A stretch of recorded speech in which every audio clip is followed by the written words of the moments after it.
Entonces, eso fue lo que partió de ciencias básicas, cuando se dio la diapositiva, sacaron justamente ese contexto que está ahí escrito. Entonces, las cadenas de oligosacáridos son responsables de distintas propiedades de las proteínas del plasma, ¿no? Estas propiedades son la solubilidad, carga, desnaturalización, ¿no? Que pueden ayudar en ese sentido, ¿no? Cuando uno interpreta la cadena de oligosacáridos, uno tiene que saber eso, ¿no? Solubilidad, carga, desnaturalización son sus propiedades, ¿no? De las proteínas del plasma, ¿no? Ciertas propiedades pueden deberse de su tamaño y peso molecular. Obviamente, pues, cuando ustedes han llevado el capítulo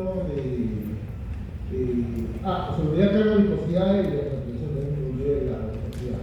Entonces, cuando ustedes han llevado el capítulo de fisiología cardiovascular, yo he visto que en su examen han puesto pues los parámetros del intercambio capilar, ¿no? Se ha puesto la resistencia capilar, cuando sube y baja, lo que es el esfínter precapilar, ¿no? Eso se llama el índice de resistencia pre y postcapilar. Pues, principalmente el intercambio capilar, por ejemplo, está regulado por el esfínter precapilar, ¿no?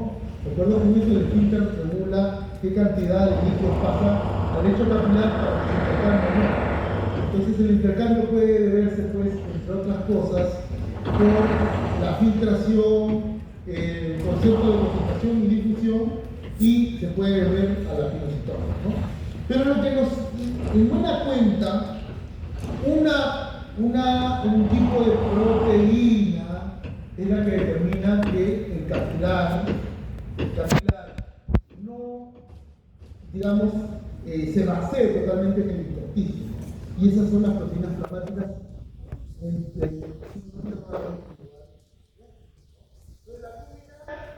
Confiere una presión compuesta cerca de 25 milímetros de mercurio, es una pregunta de hace 2 años.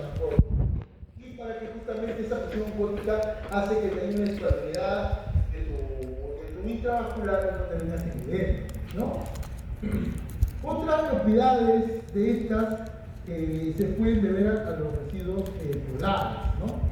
En buena cuenta, ¿no? ¿Qué es lo que de repente lo he comentado acá, ¿no? De ahí parten las dos funciones fundamentales. La primera función es que sean microcapilares, como les mencionaba, y amortiguar los líquidos corporales. Lo que sucede es que las proteínas tienen desplazamiento electroforético, ¿no?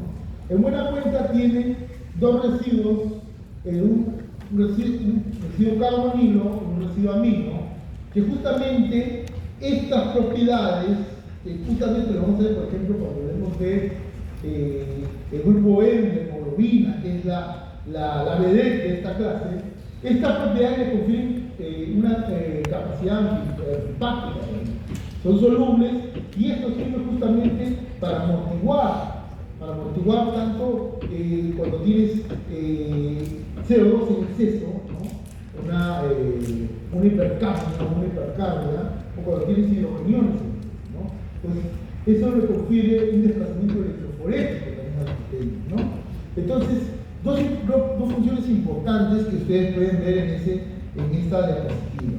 Y hay otras funciones, ¿no? Hay otras funciones que pueden ser lipoproteínas, que son nutrimentos, la milasa fosfatasa alcalina, que son enzimas, hormonas del pulso anterior, obviamente hormonas, las alfa-globulinas, que ya vimos que son anticuerpos, fibrinogenio, protomina, fibrinolicina, que son factores de coagulación y fibrinolíticos, que vemos en la siguiente clase, albúmina, ceruloplasmina y transplasmina, que son portadoras, y la gestosina y proteína GC, que son queladas, ¿no?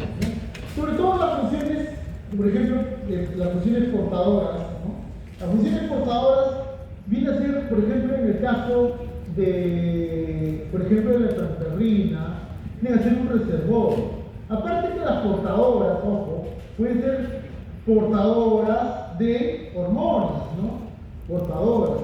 Hay la proteína transportadora de hormonas sexuales, por ejemplo. Entonces, ¿qué viene a hacer? La portadora viene a ser un reservorio de la hormona biológicamente activa. Viene a ser un reservorio, viene a ser, aparte del reservorio, viene a ser un elemento que protege a la hormona de su degradación. Su degradación o su eliminación por vía de filtración celular, dependiendo, porque ellos tienen, cuando es un carbohidrato y todo se puede entender, ¿no? Pero cuando es proteína tiene un mecanismo de filtración diferente, que van a ver renal. Y obviamente cuando hay una caída de la hormona, esto sirve como elemento de refuerzo para las hormonas biológicamente libres que están en el gasto, ¿no? Entonces, todas las funciones que pueden ahí ver que están documentadas las proteínas plasmáticas. Las proteínas plasmáticas, vamos a ver, la gamma globulina solamente ustedes lo deben saber por inmunología, se producen en las células plasmáticas. Casi todas las proteínas se producen en el hígado, pero hay proteínas especiales, ¿no? En el intestino, por ejemplo, las apoproteínas, en el endotelio se producen factores de coagulación, por ejemplo, y la relación entre las proteínas del plasma y la dieta se pone de relevancia clínica cuando nosotros tenemos estados de hiperproteinemia, por ejemplo, los pacientes con mieloma múltiple, por ejemplo. ¿Qué se hace ahí? Una plasmaféresis, un recambio plasmático, como dicen los hematólogos que trabajan en banco de sangre, que se debe decir más que plasmaféresis de recambio plasmático. Entonces, eso sirve como medida terapéutica para bajar la hiperproteinemia de un paciente con mieloma múltiple, por ejemplo, o con gamma-platía monoclonal, por ejemplo, los estados de hipergamma-globulinemia, ¿no? Entonces, ¿por qué? Porque que tenga un exceso de proteína plasmática también lo podemos tomar como colación de lo que acabamos de mencionar de la fracción líquida. La proteína plasmática es una fuerza que se llama SAES. Como les comentaba mis alumnos, ¿no? Los que llevado física aplicada en medicina, seguramente les enseñaron que lo que determina mucho la densidad de un líquido biológicamente activo como la sangre, que no es un fluido newtoniano, son dos, ¿no? Uno es el valor hematocrito, o sea, el hematocrito que tú tienes al momento de expresar la viscosidad que determina si tu fluido va a ser laminado, turbulento, etc. Y el otro es la proteína plasmática, ¿no? Incluso que desde el punto de vista de la densidad, ¿no? Si ustedes ven de repente a un físico netamente purista, va a decir que la densidad de la sangre, cosa que por ejemplo en la fórmula de Reynolds está en el numerador, está determinado por las proteínas y el hematocrito. Entonces, de ahí la conexión, porque por el comentario que les acabo de traer de recambio plasmático y la importancia de la proteína plasmática, ¿no? Obviamente, pues, la dieta de es necesario aportar los 10 aminoácidos esenciales para que tú tengas una buena producción proteica, ¿no? En la economía, en el hidrógeno, en todo el aparato fisiológico que se llama cuerpo humano. La proteína de origen vegetal, ¿no? Principalmente su consumo determina la producción boom. Mientras que cuando es proteína de origen vegetal, lo que predominantemente se forma son los glúcidos, ¿no? Y yo siempre traigo a colación este comentario, que los de mi grupo saben que soy gastroenterólogo. Cuando se trataba, ahora cada vez queda más relegado, ¿no? Cuando se trataba la encefalopatía hepática, la encefalopatía hepática es producto de la formación de amonio.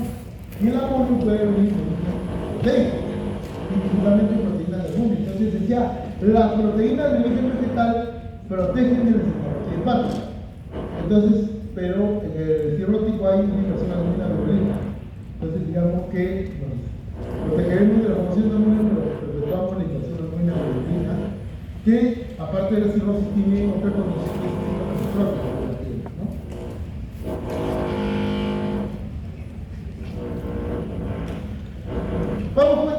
aquí la hematopoiesis, y acá hay diapositivas nuevas, ¿no? En efecto, todas las células sanguíneas se originan en el seno, ¿no? Durante los 2 primeros meses de vida afectada la parte de la sangre ocurre en el sanguíneo. A partir de entonces el hígado se convierte en el primer sitio principal hasta casi el séptimo mes donde el vaso toma su control, ¿no?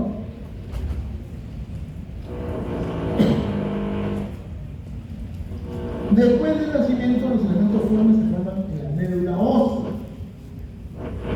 La médula ósea hace una contribución discreta a la producción de linfocitos, y los linfocitos se forman en la médula ósea cierta cantidad en el vaso de los tejidos linfóicos, ¿no? Hay momentos en que hay demanda excesiva de glóbulos rojos o elementos formes en general, y tiene que haber una hematopoiesis extramedular, que es la que ocurre fuera de la médula ósea, principalmente el vaso, el hígado y los glóbulos linfáticos, ¿no? Sobre todo esto ocurre en lactantes, neonatos y niños pequeños, donde la cavidad medular está ocupada por médula ósea roja, que no permite expandir, ¿no?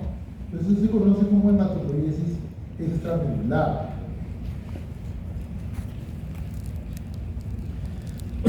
Cuando uno habla de células hematopoieticas, siempre tiene que mencionar a las células troncales, ¿no? Que son de 3 tipos: célula troncal pluripotencial, troncal mieloide y troncal linfóide. Obviamente su nombre pluripotencial a este tipo de célula, mieloide todo lo que son los elementos como neutrófilos, eosinófilos, todos menos los linfocitos, ¿no? Que están involucrados en la célula troncal linfóide. Las propiedades de las células troncales son autorrenovación y diferenciación de componentes. La autorrenovación, obviamente, pues provocada por la mitosis, ¿no? Que permite que se estén generando cada vez más células troncales. Y la diferenciación de compromisos es comprometerse con una línea germinativa en especial, ¿no? Que es la glóbulos rojos, plaquetas, etc. Se dice que cuando pierden la capacidad de autorrenovación, ya no estamos hablando de células troncales, sino de células madre, ¿no? Es de la característica fundamental. Entonces, uno tiene básicamente este cuadrito, pero vamos a ver si lo podemos aumentar un poquito más. Entonces, las células troncales, tenemos pluripotencial, tenemos la mieloide y la linfóide, ¿no? En realidad dice que hay células unipotentes y hay células multipotentes, ¿no? Entonces, unas células unipotentes son las que tienen una sola línea germinativa, ¿no? Podemos sacar la característica, la linfocítica, la basófila, la sinófila, la monocítica y la granulocítica, ¿no? Entonces, pero las multipotentes son, ya, ¿qué es el centro? Unidades por nombre de colores, ¿no? Entonces, porque en buena cuenta es una colonia lo que se forma, ya que tenemos la granulocítica, la linfocítica, la monocítica, la megacaracterística, que es una célula multipotente, ¿no? Las células eritrocíticas tienen 2 tipos, ¿no? La de brotes eritroides